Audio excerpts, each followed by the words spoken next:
Na lang po tayo. So, sa dalawang gabi na lamang po ay patuloy na tayo po ay nagtitiwala sa biyaya ng ating Diyos.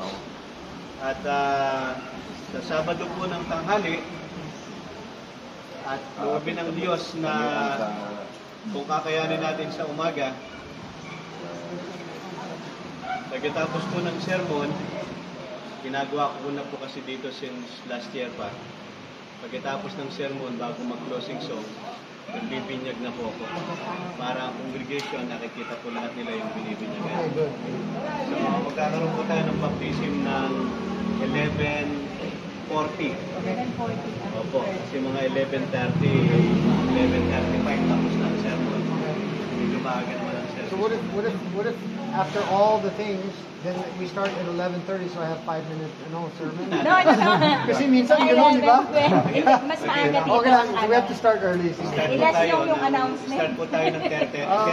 Okay, no problem. Ilas yung announcement. Opo. Ayos yan.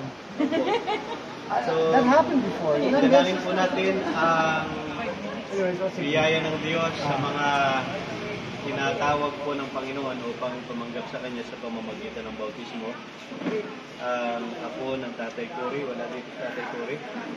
Ang apo ni Kuya Danny Tapiculin. Ang mga bata po na isasama ni Tatay.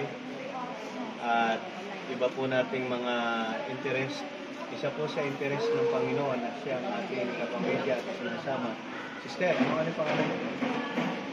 Sister Marjorie. At ganoon din natin isasama mag-asawa ni Sister Belen. Ano ang pangalan ni Belen ng asawa niya? Anton. Saka yung anak nila, no? Yung mag-ina? Opo, si Anton at wala absent yun. Belen. Ay, mayroon pala tayong bibigay sa mga walang absent. Opo, meron po tayo. May mga isa. May mga incentives po tayo sa last night, Friday night. Bukod po sa 100,000, may mga Muslim po. 100,000 pala pa.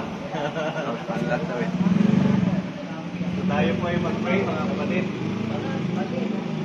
Tayo po ay manalangin. Ama namin na makapangyarihan sa lahat. Ang aming Panginoong Jesus ang siyang aming itinataas. Sapagkat sa pangalan mo, Panginoong Jesus, ay may kapangyarihan na ikaw ay nangako at nagsabi na ang iyong mga tatawagin at mga mahalagang kaluluwa ay dadalahin mo sa iyong banal na paanan. Nakikiusap kami, Panginoon, meron na lang po kaming 2 gabi na natitira bukas sa Friday night. Ang dalangin namin sa Sabado ng tanghali, pagkatapos ng speaker, ay magkaroon ng binyagang matagumpay. Meron mo kayong mga mahalagang mga kaluluwa na tinawagan, pinili upang sa pangangasiwa ng banal na Espiritu ay tanggapin ka sa pamamagitan ng bautismo, Panginoong Jesus. At kaming lahat ay inyong tinatalaga upang sa mga huling araw na ito ay magkakasama na mga maglilingkod. Kasama namin sa aming kalagitnaan ngayon, Sister Marjorie, aming dinadalangin ang kanyang kalusugan, ang kanyang pamilya, at kanyang pong pagpapasya na kaming lahat ay magsasama-sama sa paglilingkod sa iyo. Hinanda po siya, Panginoon, at ang mga kasamahan niya po na mga nakadadalo, ang mag-asawa ni Anton at ni Belen at kanilang anak.